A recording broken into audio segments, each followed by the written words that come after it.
সকলকে জয় যিশু। গীত সংহিতা 23। সদাপ্রভু আমার পালক, আমার অভাব হইবে না। তিনি তৃণভূষিত চড়ানিতে আমাকে শয়ন করান। তিনি বিশ্রাম জলের ধারে ধারে আমাকে চালান। তিনি আমার প্রাণ ফিরাইয়া আনেন। তিনি নিজ নামের জন্য আমাকে ধর্মপথে গমন করান। যখন আমি মৃত্যু ছায়ার উপত্যকা দিয়ে গমন করিব, তখনও অমঙ্গলের ভয় করিব না, কেননা তুমি আমার সঙ্গে সঙ্গে আছো।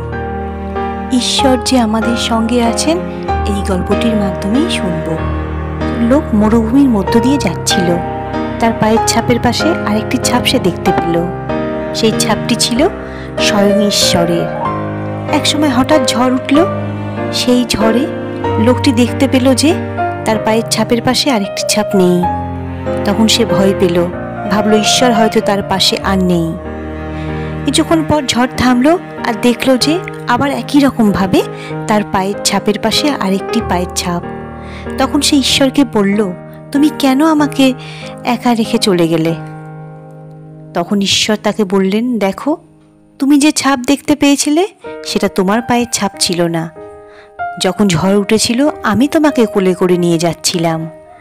এর থেকে আমরা বুঝতে পারলাম যে ঈশ্বর সব সময় আমাদের আপদে বিপদে আমাদের পাশেই আছেন, থাকবেন।